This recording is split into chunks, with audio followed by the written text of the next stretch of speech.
Hi everyone, my name's Catherine Cartwright. I'm an artist and a PhD researcher, and I'm going to talk to you today about participatory arts, working in communities, about some of the projects I've done. Most of all, I'm going to talk to you about the research that I'm doing with Devon rape crisis and sexual abuse services. So let's start. So participatory arts quite often used in health and well-being. They are a way for individuals and communities to explore, celebrate, and confront difficult topics, uncomfortable truths. This infogram here shows some of the quantitative research that's been done around the benefits of arts in health environments, showing that there is substantial evidence in terms of greater well-being and other life outcomes after engaging with the arts. So what I'd like to emphasise is and discuss a little bit is that it is different to art therapy. So participatory art can be therapeutic, but it isn't art therapy because foremost we're artists, we're not trained therapists in in the clinical profession. Art therapists usually work one-to-one, they're working through particular difficult emotions and issues. Participatory artists usually work with groups and often on broader subjects, could be kind of place-based, political subjects, and primarily it's about encouraging creative expression. It's not about kind of individual disclosure or individual issues, although obviously those can be part of it. And those do come. So my research, which I'll come on to, is about how do you create a safe space with people's trauma in mind. So I've worked with different communities for many years, and then in 2013 did an artist residency at the Women's Refuge. I ran workshops there and did some of my own kind of paintings and printmaking as well.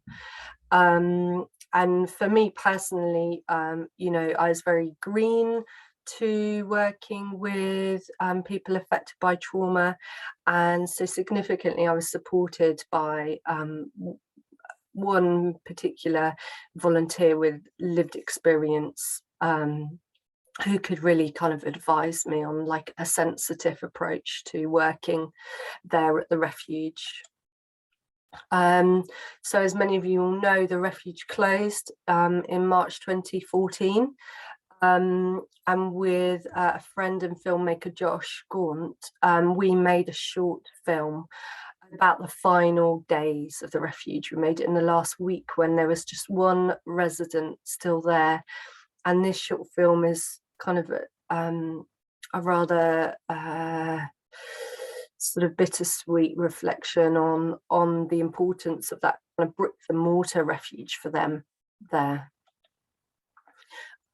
So continuing on the kind of theme of refuge and wanting to see if that was still like a dialogue happening, conversation happening, I ran a kind of joint project which was a 10-week art project for women affected by abuse, and then they could choose to get involved in the making of an animated film around Refuge.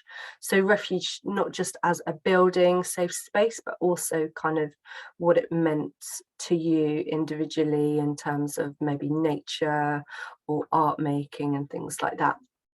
I worked with Nikki Wonnacott as an artist facilitating that, so I had more of a kind of project coordinator role there. She's really experienced working sensitively with people affected by trauma, and also worked again with Josh to make the animated film. So it was important to me that this wasn't just a kind of that this was part of provoking conversation. And so the film was put on these little memory sticks. Can you see those little black triangles there attached to a kind of house formed booklet?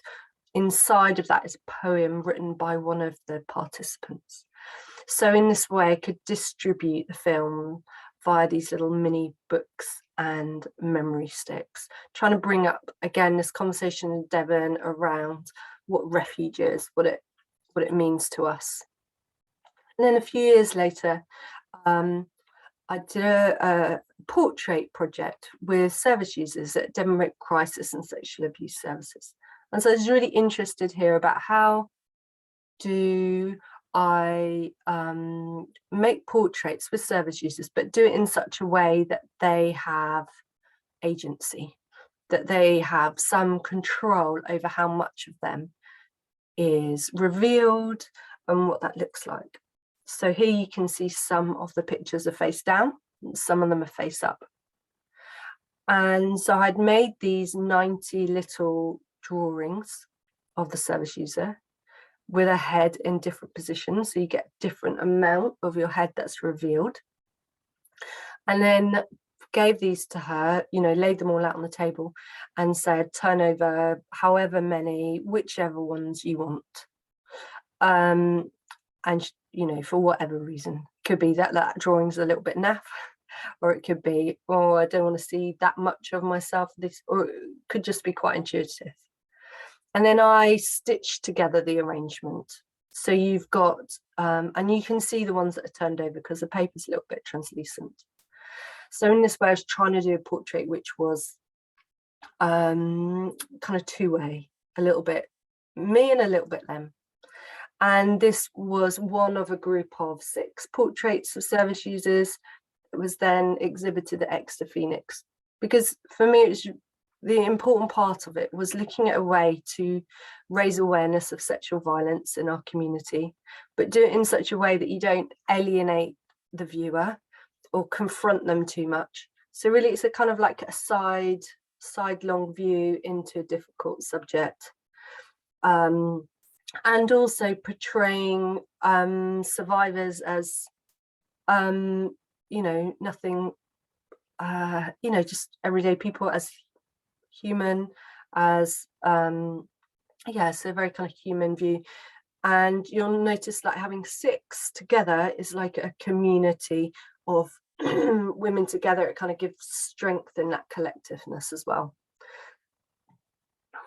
So my research is exploring trauma-informed participatory arts practice. And one of my main motivations for this, as I'm very happy to be working with Devon Crisis and Sexual Abuse Services again. So as I was saying, one of my main motivations was that I was really I couldn't find any conversation around trauma-informed practice in the arts world. I could see it in public health, in schools and so on, in yoga, you know, but nothing in the arts world, where artists often work with communities. They often work maybe with refugees, asylum seekers, work in mental health. They're often out and about. Yet on the Arts Council website, there's nothing on trauma-informed. On AN, which is the main visual arts network for this country, it has 40,000 members, nothing. On all their blogs, on all their posts, across the whole, you know, resource, nothing on trauma-informed. So this, you know, makes me a little bit concerned in terms of, as I've said, participatory artists, we're not necessarily trained. There are a few higher education courses that include modules around socially engaged or participatory arts practice, but I would say most artists learn on the job.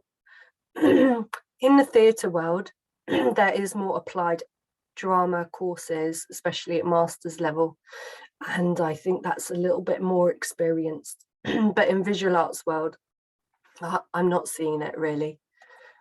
So my research is exploring trauma-informed participatory arts practice. I'm doing this through 2 art collage projects. with service users at Devon Rape Crisis. One of these was in person for 6 weeks, and one of these was online for 6 weeks using Zoom. And this all happened from September to December last year. And then I interviewed the service users. And it's from those interviews and interviewing other artists who work with people affected by trauma that I'm starting to bring together some kind of reflections and findings around trauma-informed participatory arts practice. How do we ensure that as participatory artists, we're working in a safe way? And a safe way means that we're minimizing every risk of compounding a participant's trauma in the way that we structure and run a project. We're minimizing the risk of triggering them.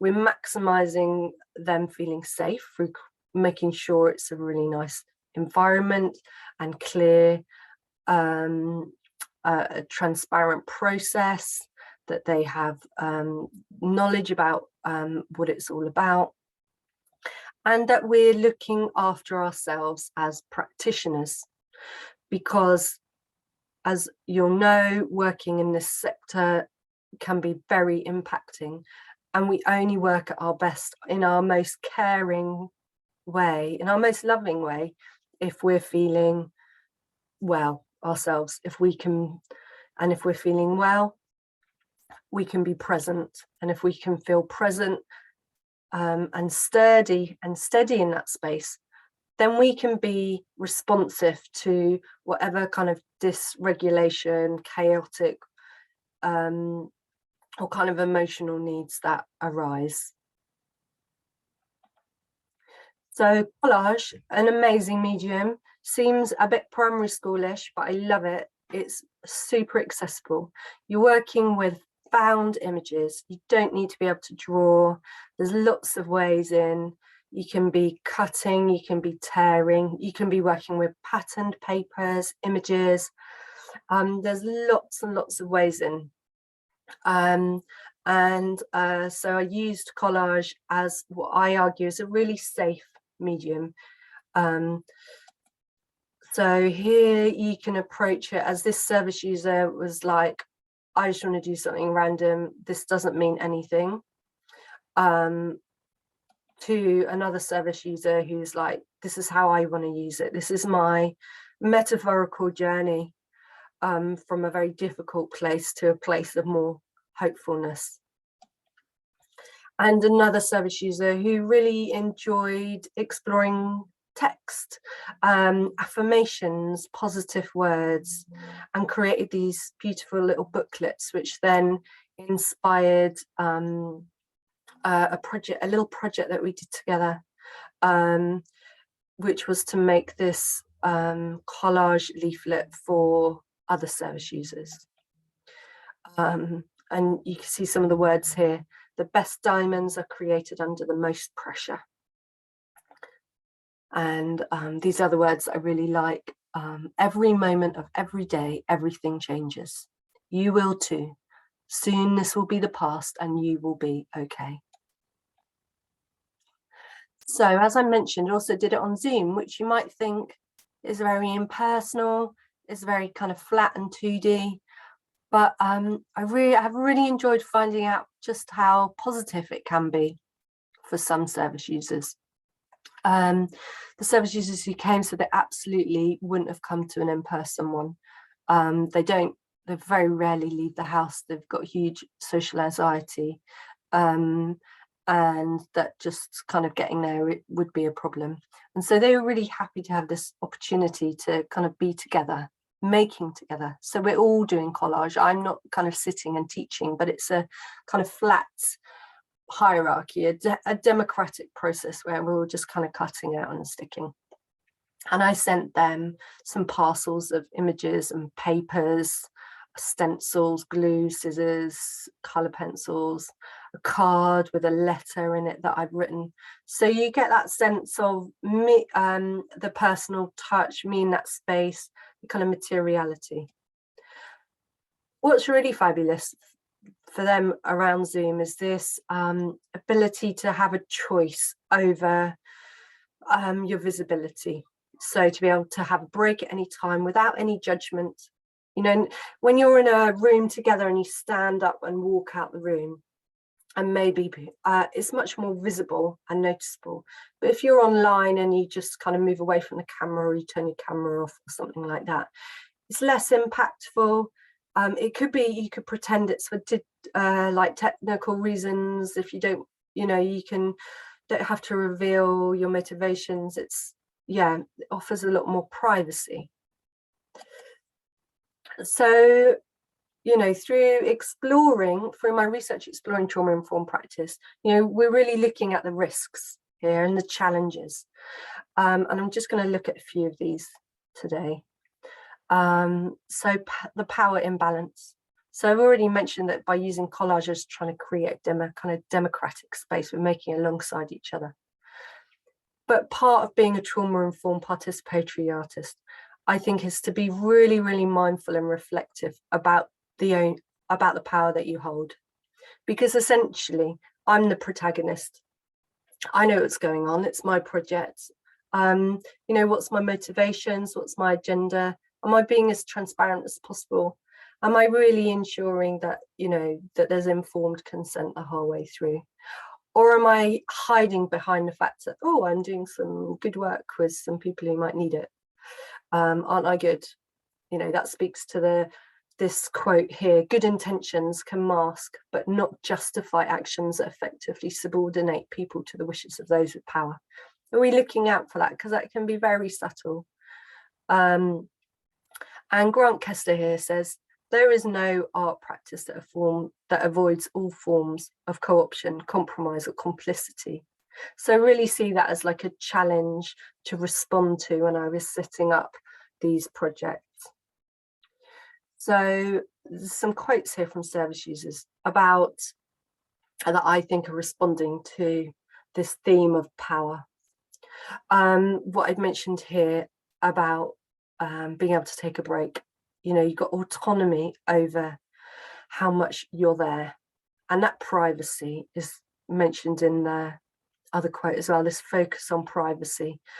I've got my own little workspace where, you know, you guys can't see what I'm doing, and it's completely up to me if I share. Another theme is around art being scary, unpredictable, risky. It's inherently open-ended and risky. So how do I create a space which has got enough structure for people to be creative in a safe way? Bales and Orland write about art and fear, and they really kind of articulate it here. Making art is chancy. It doesn't mix well with predictability. And uncertainty is the essential, inevitable, and all-pervasive companion to your desire to make art. So when you have this, and when you have working with participants who are already feeling anxious and fearful about what's going to happen, about being judged, you know, it's very kind of concrete. You make something, it's there, it exists. It's not like words that kind of dissipate. And this is their visual something. So to do that can feel very exposing, can make you feel very vulnerable. So part of trying to create a safe space is the artist's approach to it, the manner. You know, it's about creating a non-judgmental environment where it's so you need enough structure so people know what they're doing, but you don't need like a process like this is the outcome, this is what we're making, and this is what we're doing. Okay, because then the focus is on getting it right.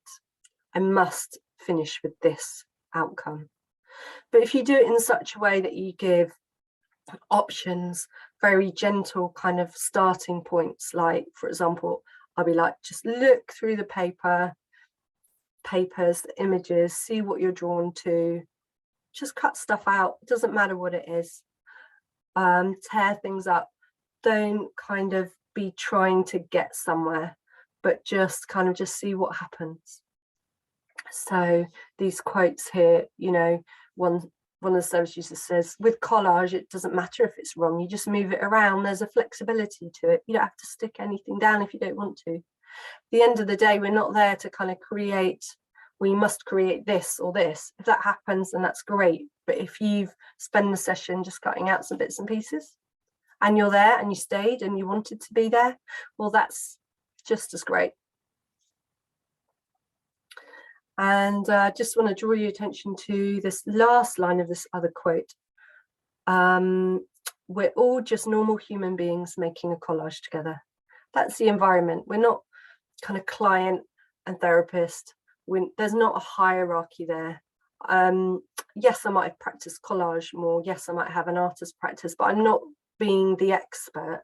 I can be expert enough to offer little prompts, create an environment, but it's not about kind of the best at something. We're all, and I make alongside them. That's really important. And the volunteer who supports me makes alongside them, and together we're a little community. So emotional support. So I did a lot of thinking about how do I ensure that they're emotionally supported, and how do I ensure that I am as well. We'll come on to that. These quotes here that I'll let you have a look at, they just really kind of bring back home the place where most of those participants are, what they're feeling. And these are common feelings beyond trauma as well, in terms of everyday kind of hardships, coping. So if you're doing an art project, being really aware that this is how your participants could be feeling. But in this specific situation, obviously these are due to kind of ongoing managing of kind of after effects of trauma. So I'll just let you have a little look at those.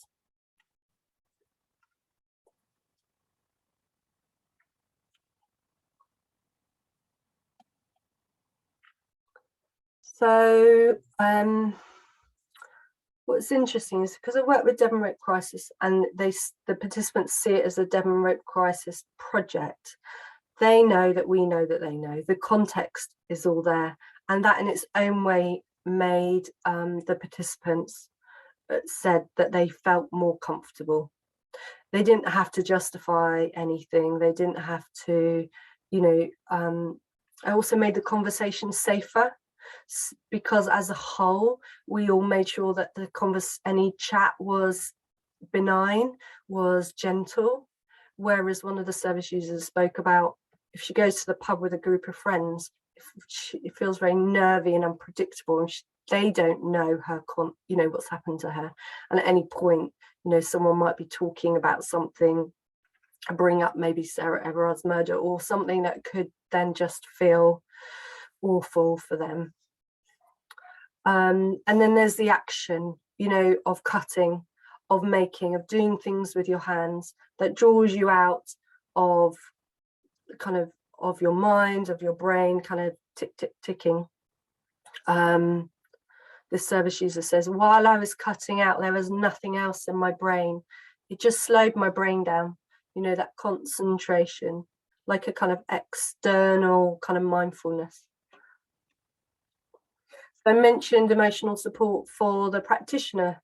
So we're here because we care. And the most successful art projects in health are those with artists who care, obviously, because our motivations are, you know, in the right place, and we want to make sure that everyone feels safe and has a good time, whatever form that is. But the reality is that most participatory artists, well, visual artists anyway, are freelancers. As this one here says, I get no supervision, no support, nothing, and I find that quite difficult. And that's an artist who works regularly with individuals with mental health illness. And another artist who, you know, she says, you leave a session where you're not dumped on exactly, but where you're left feeling very raw. And it's a really difficult process personally. So you're holding, maybe someone has disclosed to you, even though you haven't asked for it, you've created a safe space where someone then wants to talk about something that's happened to them. Then what, you know, how do you process that? If you're not working within a organization who actively support that, there is a real lack of support for artists working in these areas. So for me, with this project, I could get supervision with Devon Rape Crisis and Sexual Abuse Services. I was working with a trained volunteer who was there for the emotional support of the participants. I've spent more than a year reading about trauma's effects, how it affects people, but also how it could affect me as a practitioner. I'm also a trained helpline volunteer with Devon Rape Crisis, so I've gone through, you know, 40-hour training course. I continue to get experience through the helpline and really kind of getting more of an in-depth knowledge about how trauma affects us. And it's by having that information that you can watch out for its effects on yourself and then become more aware when you might need extra support. So thanks so much for listening today, and I look forward to any questions you might have.